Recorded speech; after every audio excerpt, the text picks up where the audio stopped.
This is the first time we've ever seen a very significant, scientifically, dose-response effect for having a strong focus on meaning in life and survival.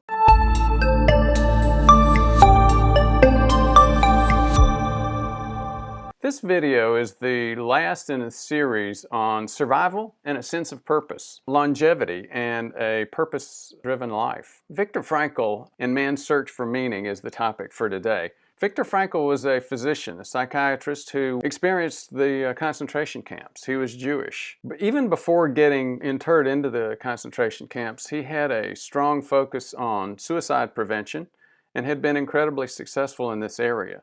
His perspective was having a sense of purpose in life created a huge ability to survive. And he felt that even beyond suicide, you could survive incredible challenges like a concentration camp if you had a strong enough sense of survival and a strong enough purpose for living. Again, he was a major star in terms of suicide prevention. We'll talk about that in just a minute, but one of his major techniques coming out of the blocks in interviews with patients was to start off with something like, "Why do you not commit suicide?" That sounds harsh, but he found that earnestly digging into that question really helped the patient understand just what is the purpose for my life, the meaning for my life that may be bigger than me, bigger than my opinions, bigger than what I want to do, bigger than me, and something worth surviving for. So Frankl was born in March 26, 1905, died September 2nd, 1997. He was interred, as I said, in several different concentration camps. The Residency, Auschwitz, Kaufering, and Turkheim. Turkheim and Kaufering, I think, were way station camps for Auschwitz. He developed logotherapy. It's classified as a form of existential analysis, and we'll talk about it a little bit more in a minute. He also coined the term existential vacuum. If you've read the book Ecclesiastes in the Judeo-Christian Bible, the Old Testament, it starts off with vanity, vanity, all is vanity.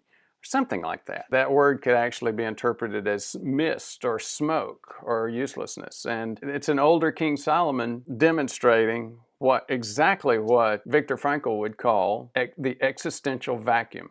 Staring into the jaws of death and meaninglessness in life. Within a few months of getting rescued by I think it was the Americans at Auschwitz, he wrote the book, Man's Search for Meaning. That book has sold 12 million copies and has been translated into 24 languages. It's a popular book, and it's a short book. It doesn't take long to read it. If you haven't read it, I would strongly suggest it. Just like everybody else, Acclaim also gets involved with a lot of controversy. He was as well. Pardon my misspelling of Auschwitz. Just never going to get all of my video graphics right, am I? There was controversy regarding just how long and how much time he spent at Auschwitz. Was he involved in some lobotomy procedures? Did Nazi socialism foster logotherapy prior to the war and even during the war, etc.? I'm not going to get into any of the controversies. This is going to be a fairly light, fairly quick video.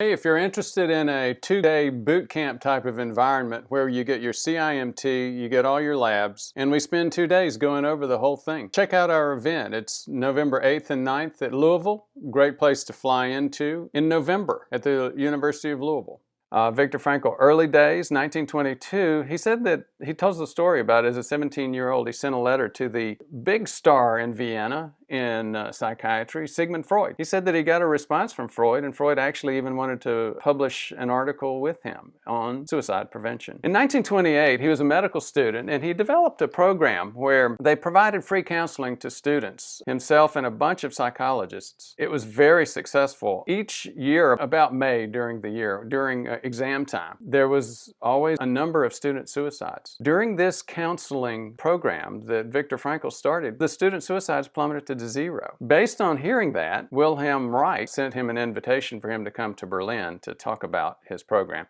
Again, part of the seeds of that controversy on whether or not Nazi socialism actually, how much they encouraged his work. In 33 to 37, he did a residency in psychiatry and neurology.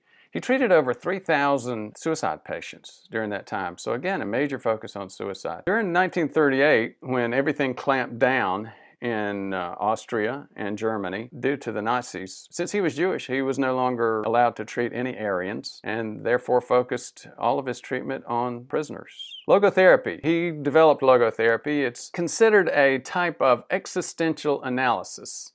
And again, most of us tend to think of nihilism, Camus, and all those guys when we think of existentialism.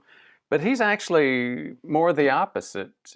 Logos is Greek for meaning word. And his focus is using the therapy to find a patient's meaning in life, their beliefs, their faith system. And of course, as we've already covered, part of his point was this is not just suicide prevention, it's survival. We'll talk about studies, follow-up studies in that area in just a minute. We've already done a video on survival of concentration camp survivors. But this is not just about concentration camps and history. Logotherapy is a major thing right now in terms of other things that can dehumanize human beings, like cancer and other adversities. So again, thanks for your interest in the video. Just a quick review of the rest of the series. It started off with my discussion of Ecclesiastes 1:2, that vanity, everything is vanity. King Solomon and Viktor Frankl's existential vacuum. If you're not familiar with the book Ecclesiastes, go to chapter 3, verses 1 through 8. If you're an old rhythm and blues type of, well, this is not rhythm and blues, this was a pop song. Turn, turn, turn.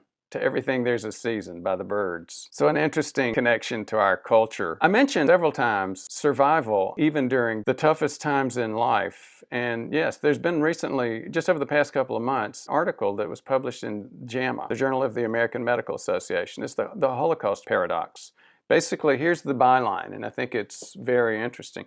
My elementary school teacher taught that those who emerged from the horrors of the camps would die young. A reasonable assumption, but wrong. And this is exactly what the point was. They've recently done a comparison of mortality and comorbidity or illness rates between Holocaust survivors and individuals in the general population in Israel. What they found was, yes, the Holocaust survivors were sicker. They had higher cancer rates, insulin resistance rates, heart attack rates, you name it, but they lived longer. The blue is the lifespan of the control guys, and the yellow here is the lifespan of the Holocaust survivors. So it's interesting. Again, if you have interest in this whole article, I've done a complete video on it. There's also been another article that came out of JAMA Network over the past couple of months. It's a little bit more academic article. Well, both of them are academically very rigorous or scientifically very rigorous. This one is looking at a survey that's been going on for the past, 20 years or so. It's called the Health and Retirement Survey. They looked at about 10,000 people. The Holocaust Survivor Survey, by the way, looked at like 39,000 survivors and 35,000 controls. So big study. This study is about 10,000 people total, I think. Well, 6,000, 7,000. And basically, this is the image that tells it all for this study. They gave them a survey regarding their own purpose in life. The stronger their purpose in life, the higher they scored on this purpose in life survey, the longer they lived. These in the black line were the folks that scored the lowest, next lowest, and these guys in the yellow line were the highest. This is survival probability, and this is time period. So again, there's been interest in this issue before, but most of the studies in the past looking at survival and longevity focused on one or two questions. A lot of Japanese things, especially in Okinawa, one of the blue zones. They just ask, do you have a strong ikigai? Ikigai meaning purpose in life.